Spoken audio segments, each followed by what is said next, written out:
What's up, guys? It's me again, Insane Gorilla, and welcome back to my channel. This is part 15.2 of What If Deku Was a Mandalorian. Now, I know a lot of you may not have already seen the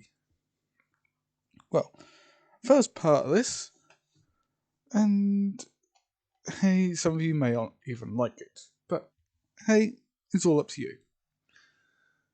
Where we left off was with Admiral Thrawn and a girl that looked like, an Idril.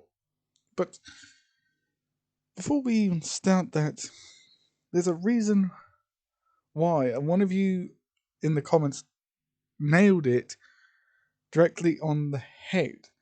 But there's a little bit of a twist. So, let's continue with Admiral Thrawn and Idril, as he asks her this.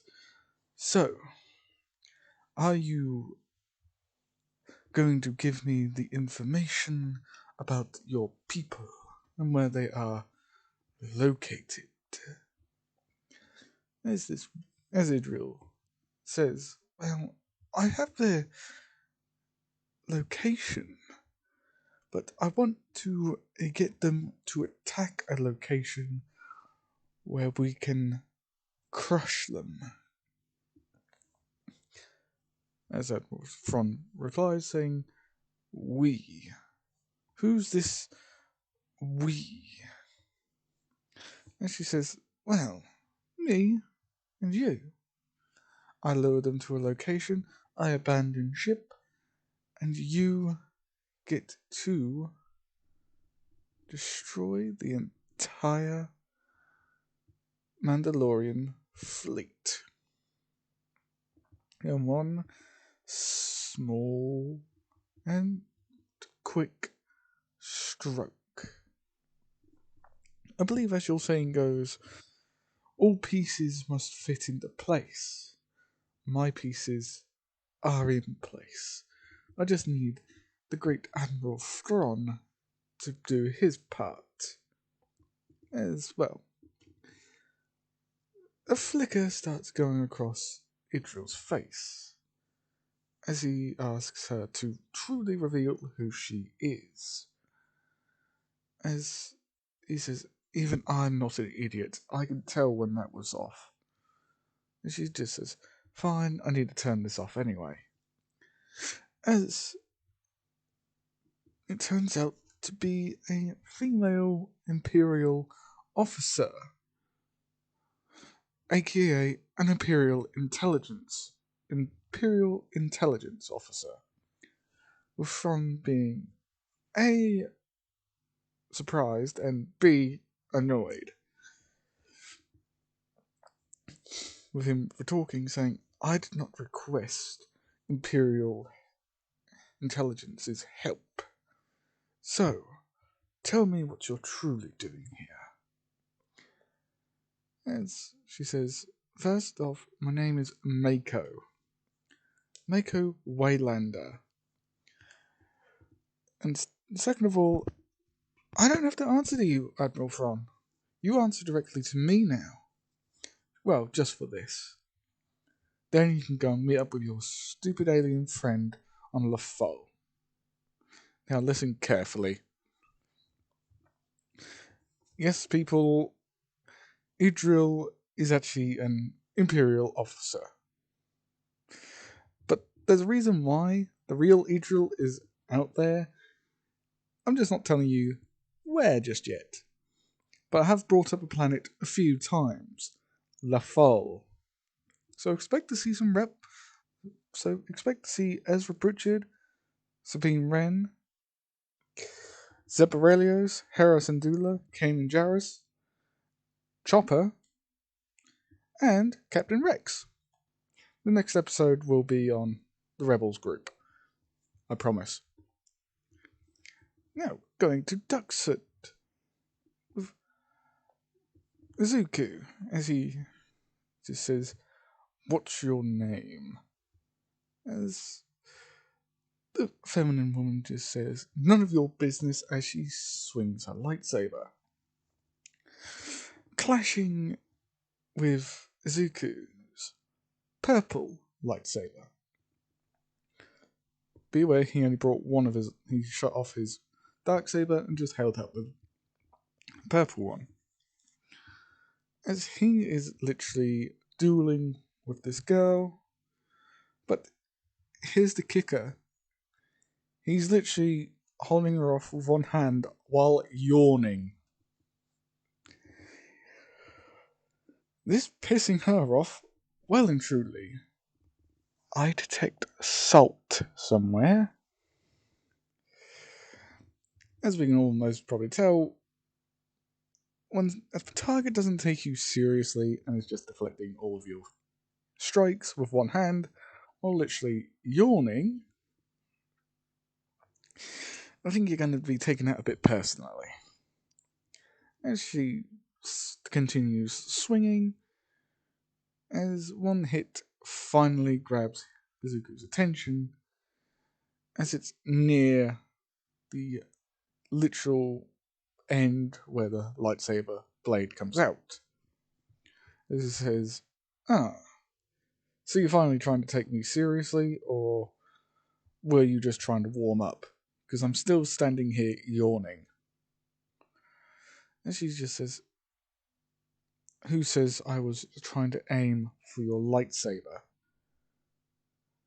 As she swings up, forcing Izuku to jump out the way.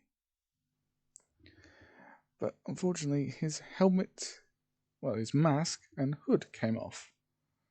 As she stands there saying, "Whoa," as Izuku lands gently on the floor on his feet, saying, "Impressive strike." But you kind of missed the face. I gotta admit, you're very, very slow. So slow I could literally fall asleep and, still hold you off. And my guess is, you're not even a full Jedi Knight. You're a Padawan still. Let me guess. Clone Wars?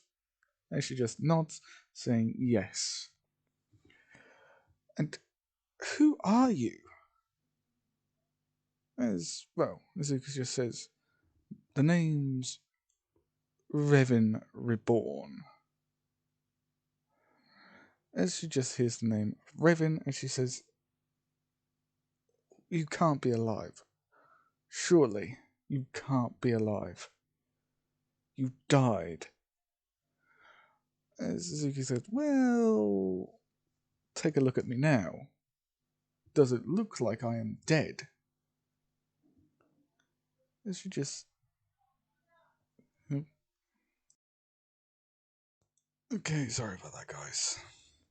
Now, where last left off is that Deku just introduced himself to this strange young lady.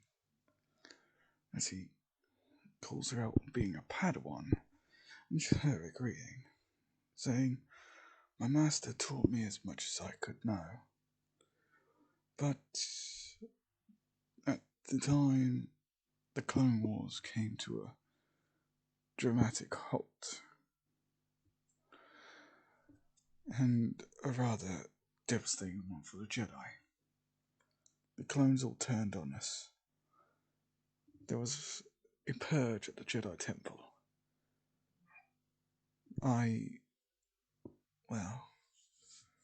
managed to slip away with the aid of my master's death. But follow me, please. It's not the place to talk about this."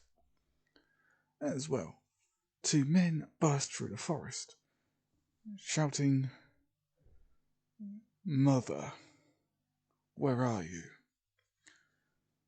As she just says, "It's okay, kids, it's okay. I'm good.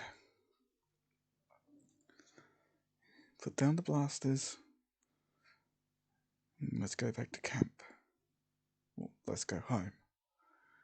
as they still have their weapons up, saying, "Who's he?"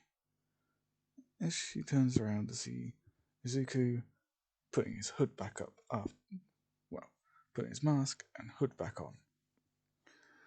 As he says, "I am Mandalore, the Chosen." As the two boys just snigger and laugh, saying, "Yeah, right, Mandalore the Chosen." Who comes up with a name like that? The leader of the Mandalorians, does not seek titles, he is given them. Our people gave me the name Mandalore the Chosen due to my force sensitivity. As they look at the girl, saying, "Is that true, Mum?" As well. Oh, God. As she just says, Luke and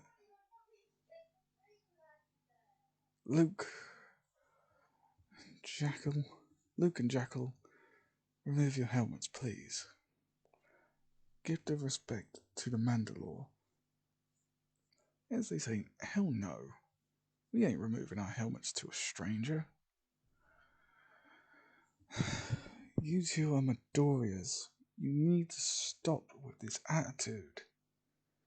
Seriously. If your grandfather was here right now, he would seriously whip you two into shape. Trust me. I know that. Even if he is an exiled Jedi. As they sort of look towards Dooku as he,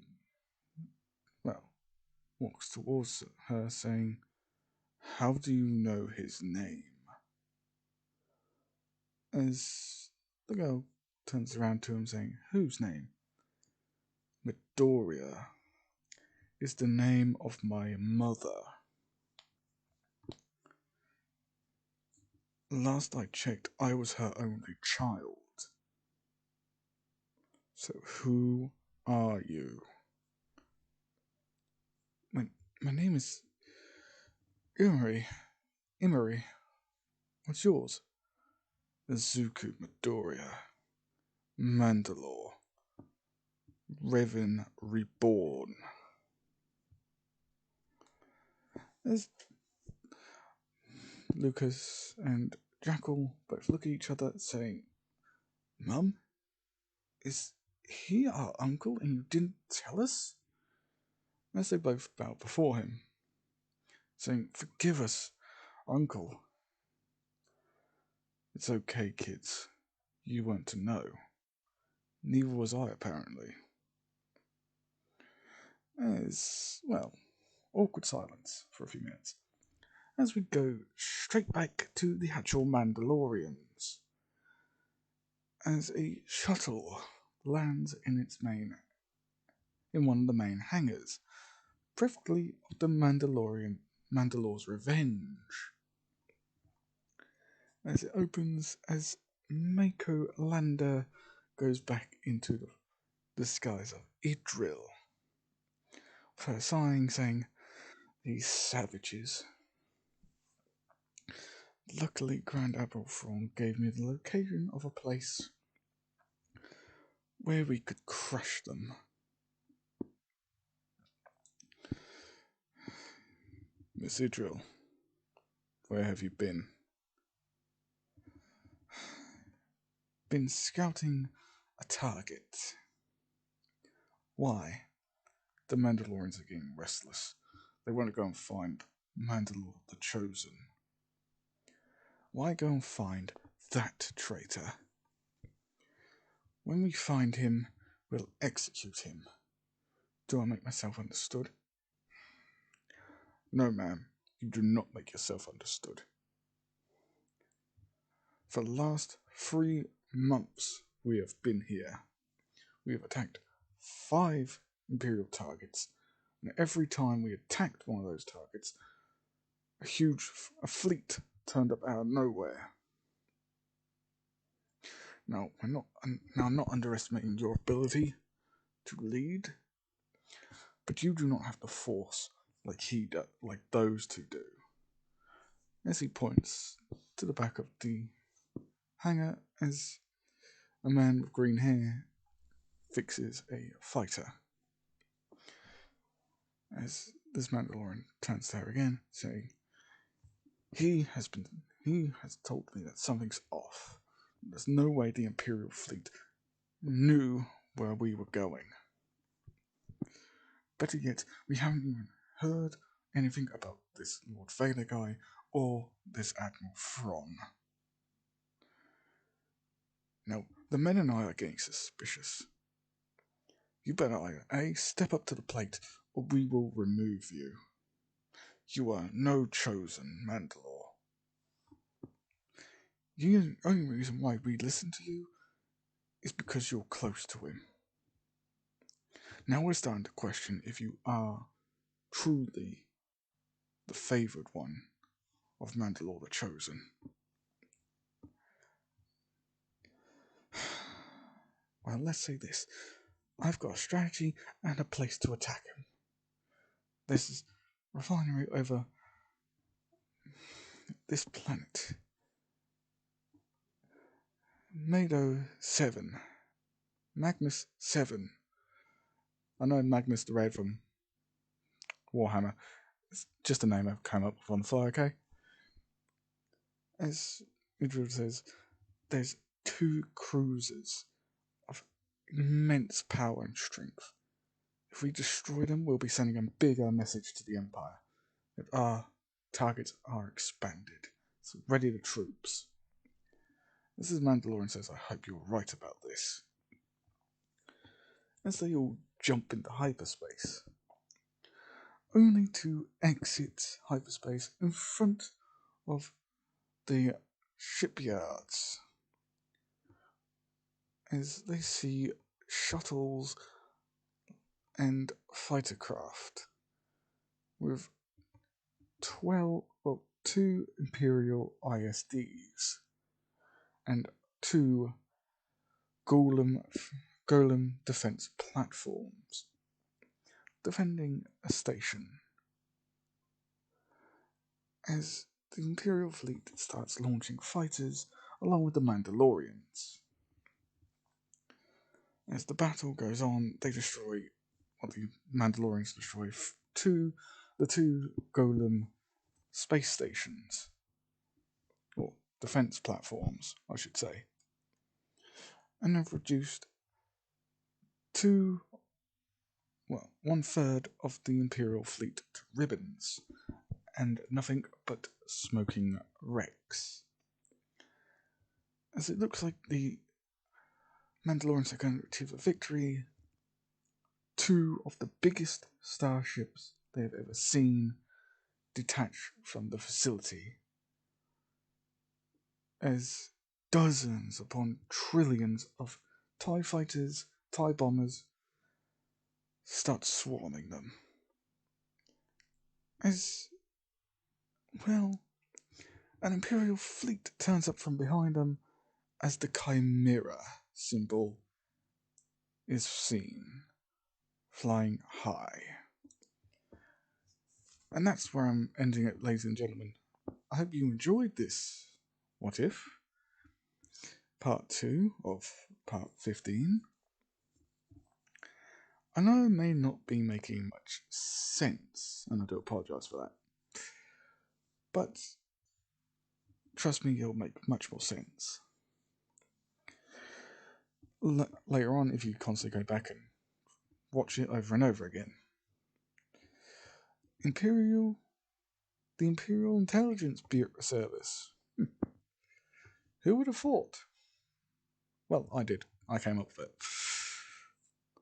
But some of you guys, you most probably would have already quickly gathered up that something was actually wrong. As soon as the last video ended with Idril turning up to be a spy. And this is where I'll be ending it. Peace, guys. Love you all. We're almost up at 700. Peace.